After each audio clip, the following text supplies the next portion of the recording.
Jika seseorang pergi haji dengan nafkah yang baik, yang halal, dan dia menaruh kakinya di lembah, mulai dia jalan menuju ke bandara kalau kita sekarang dari rumahnya, lalu ia berseru, labbaik Allahumma labbaik, ya Allah aku jawab panggilanmu dengan jawab panggilan yang santun. Maka penyeru dari malaikat berkata kepadanya dari langit, labbaika wa sa'daik, sesungguhnya panggilanmu akan mendatangkan kebahagiaan untukmu, bekalmu halal, kendaraanmu halal, dan hajimu mabrur tanpa berdosa. Haji mabrur maksudnya haji yang diterima oleh Allah sang pencipta. Sebagaimana kita tahu hadis yang lain berbunyi, hadis Bukhari Muslim, kata Nabi SAW, al-umratu ilal umrati mukaffaratun lima bainahuma wal hajj mabrur laisa lahu jazaa ilal jannah. Antara umrah ke umrah yang dikerjakan akan jadi pembersihan di antara keduanya, dan haji tidak ada balasan kecuali surga. Ternyata yang menyebabkan mabrur dari makanan dan sumber yang halal dulu. Itu dulu, baru gerakan-gerakan hajinya. Jika ia keluar dengan membawa nafkah yang buruk, haram, dari sumber-sumber haram, dan menaruh kakinya di lembah, dia sudah mulai jalan menuju ke tempat hajinya. Lalu dia berseru, labbaik Allahumma labbaik, ya Allah aku jawab panggilanmu dengan panggilan yang santun. Maka penyuruh dari malaikat dari atas langit berkata, la labbaika wa la sa'daik, tidak ada jawaban panggilanmu dan tidak ada kebahagiaan bagimu. Bekalmu haram, nafkahmu haram, dan hajimu tidak akan mabrur, maksudnya tidak akan diterima.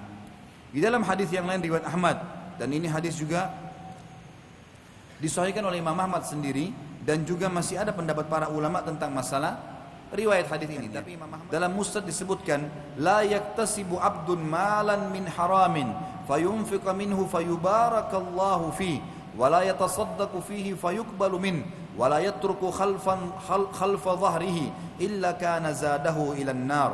Inna Allah azza wa jalla la yamhu as-sayyi'a bis-sayyi'i walakin yamhu as-sayyi'a bil hasan.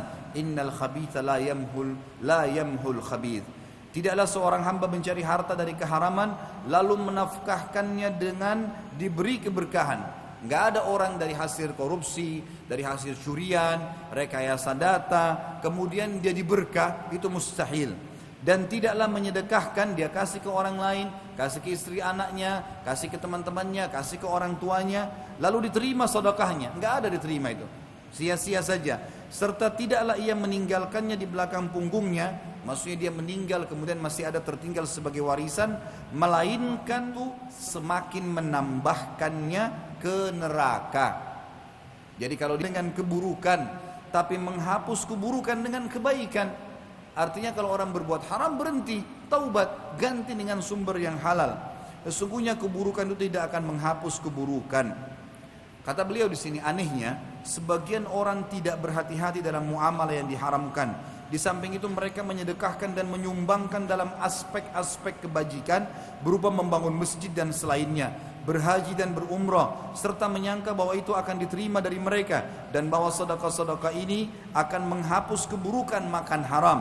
Orang-orang yang merana ini tidak mengetahui bahwa mereka telah membinasakan diri mereka sendiri dalam keharaman, dan sedekah mereka tidak diterima karena sedekah tersebut bukan sedekah yang baik, dan Allah tidak menerima kecuali yang baik-baik.